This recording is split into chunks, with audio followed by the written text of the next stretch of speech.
grabe ti angin. Malamlam minakit din. Naka-sweatshirt akong awan sandok dya unag. Sumrak ngay ti angin, isung ako. Kasi dito yung nagpintas ti weather, nga nag-angin, naglamin dya pala yukoy ti angin. Kita? Na-expose na yung ating crowning glory. Since springtime, may sahal nga mang develop ti kwada, ti backyard na ta, ada ngay ti kwada, deadline da. So nga, urayay, mangir nga ta. Nag-ubo-ubo da mo ti man ti kastoy, soil. Pintas ti soil da dito. They will take the chance na pagamin. Ayun, naglamin, grabe. Anak na nagsandok. It's very windy. Okay, the weather, kaya lang naangin, iso nga naglami, iso nga nalamin. Dito yung ikat kanya-kanya nga mang develop ti kwata. Barbarungay nga community da ito eh.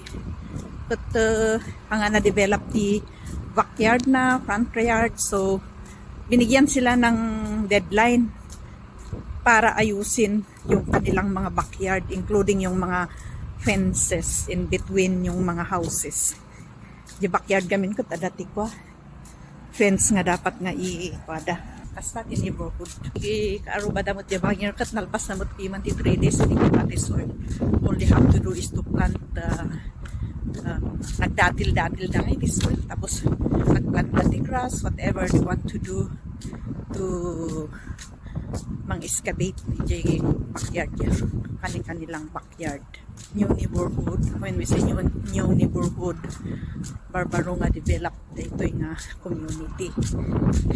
Iso nga medyo adayo da pailaon di ayan ti school, kasi ayan ti playground. So mayroon namang mga space daw dyan sa mga tabi-tabi na pwede nilang i-develop as schools o kaya playground ng mga bata.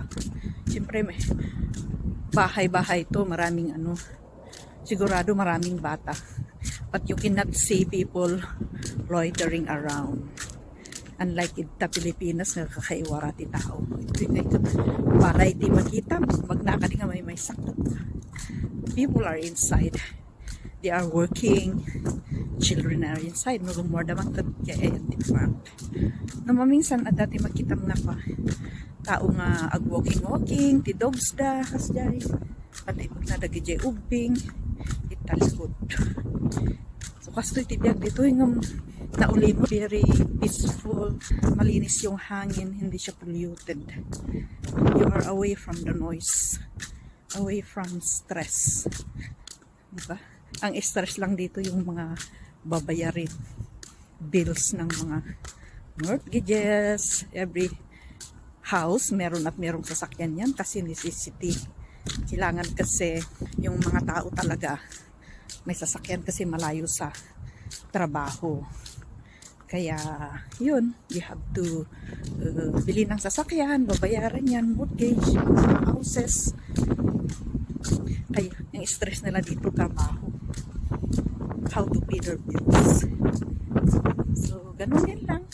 Komportable ang buhay, nakakakain ng masarap na food, comfort, kaya lang bills, bills,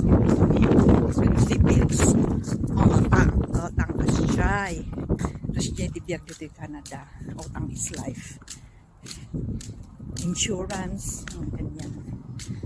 Nakarating na ako sa aking pupuntahan. It's just a few blocks away from doon sa kabila. So, Johan is here. Let's stay with Johan. Okay, dito na ako, nakarating na ako. Bye.